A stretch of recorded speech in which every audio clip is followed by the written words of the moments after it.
Oke ya, kita akan lanjutkan materi yang tadi ya tentang setting router ya. Setting router. Kalau kemarin kita menggunakan alatnya TP-Link ya, hari ini kita akan coba menggunakan D-Link ya. Setelah alat dipasang pada device berikut dengan suatu daya internetnya, kita tinggal masukkan alamat default daripada alat tersebut ya. Di sini kebetulan menggunakan alamat 192.168.0.1 ya. Kita buka. Nah, kan tampak halaman seperti ini ya. Halaman ini ya, seperti ini.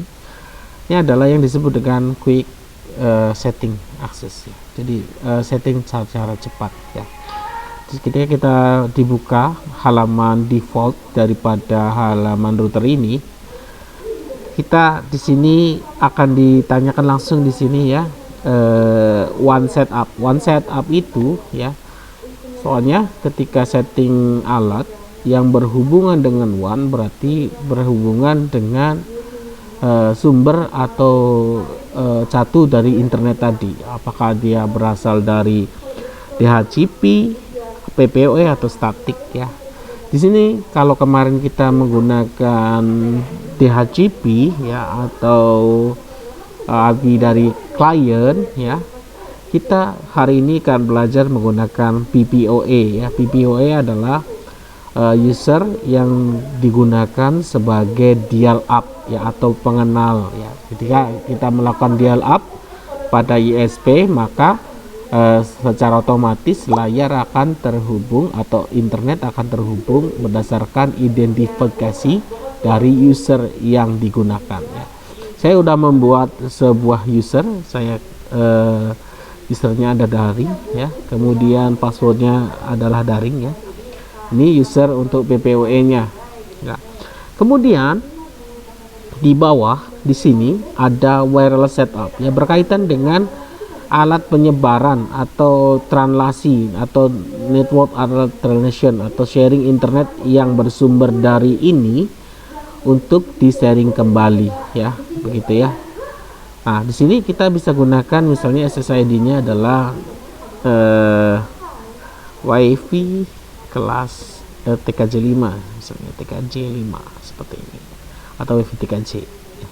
Untuk passwordnya misalnya 1 sampai 8 45678. Nah, save and connect ya, save and connect. Nanti kita tinggal tunggu, dan di sini akan otomatis dia konfigurasi. Seketika dia akan masuk ke halaman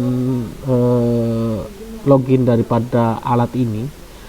Secara default biasanya untuk alat itu biasanya admin dengan passwordnya 0 atau tidak ada password atau blank ya. Nah, kita silang dulu. Oke ya, login. Nah, di sini kita akan lihat informasi yang didapat dari alat dial up tadi ya. Di sini terdapat informasi bahwa interface untuk one PPOE mendapatkan alamat 20.20.20.23 dengan gateway 20.21. Nah, dengan statusnya adalah link up, berarti terhubung. Artinya ya, artinya kita sudah dapat menggunakan internet ya secara mudah sekali ya. Nah, ini kalau kita lihat di menu-menunya, di menu-menu ini ya, di menu-menu kalau di TP-Link itu sedikit berbeda dengan D-Link. Jadi intinya untuk internet itu settingannya adalah dua ya.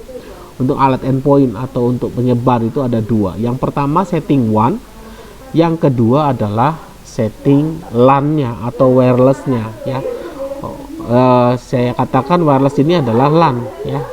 Wireless ini adalah LAN ya. Jadi one adalah sumber internetnya, dia mau dari DHCP atau dari PPOE. Yang kedua adalah dari PPOE ya. Kemudian LAN itu adalah yang dapat digunakan untuk internet, untuk klien ya, baik itu berupa kabel yang melalui port tadi yang saya tunjukkan, ada internet, ada port nomor 1 sampai dengan 4 tadi, atau dengan menggunakan radio wirelessnya ya. Perbedaannya adalah ketika kita menggunakan port yang nomor 1 sampai nomor 4, ketika kita menggunakan laptop, maka tidak usah menggunakan password atau tanpa security. Jadi colok itu langsung on internetnya. Berbeda dengan menggunakan pairing ya, pairing atau proses penyambungan menggunakan wireless. Itu kita bisa kasih security atau tidak, terserah sesuai dengan kebutuhan. Ya, di sini saya buka setup ya. Setup ini adalah alat untuk menyetingnya awal atau tadi ya internet ya, untuk nyeting internet setup ya. Di sini one access tipe ya. Tadi kalau quick accessnya kita pilihnya PPOE. Nah di sini kan kita bisa lihat di sini ya. Nah seperti itu ya. Tadi kita sudah masukkan dial up-nya itu daring dan passwordnya juga daring agar kita dapat dikenali oleh jaringan induknya. Kemudian setelah one ini selesai, selanjutnya adalah di wireless ya. Wireless ini adalah untuk mengatur daripada koneksi klien ya. Di sini enable SSID, artinya nama wirelessnya apa tadi, nama wireless enable SSID, berarti ini ditampakkan ya atau ditampilkan. Kemudian untuk mode di sini ya, ada B, ada G, ada N. Ini masing-masing jenis daripada protokolnya berbeda ya. B, G, N itu berbeda dalam transfer atau di transfer datanya. Yang paling rendah adalah B, yang paling tinggi adalah N. Nah, seperti itu saja. Kemudian di channel itu adalah channel yang digunakan atau frekuensi yang digunakan ya. Frekuensi wireless umumnya menggunakan frekuensi 2,4 ya, tapi dia 2,4 seberapa gitu ya. Nah ini channel ini yang menentukan daripada frekuensi belakang tadi ya. Jadi di sini terdapat sampai 11 ya. Sebenarnya ada sampai 13, tapi alat ini menampilkan pilihan hanya sampai 11 saja. Kemudian di bandwidth ya, bandwidth ini ada dua tipe, ada 20, ada 40, ada 20 40 auto. Di sini disebutkan auto ya. Agar koneksinya stabil dan tidak terjadi interference ketika ada laptop dan ada handphone yang sama-sama terhubung, kita lebih aman menggunakan yang 20 M seperti ini ya. Kalau kita menggunakan yang 40, nanti ketika ada handphone yang terhubung maka handphone akan kalah ya. Jadi kita lebih stabil dengan menggunakan 20 M ya.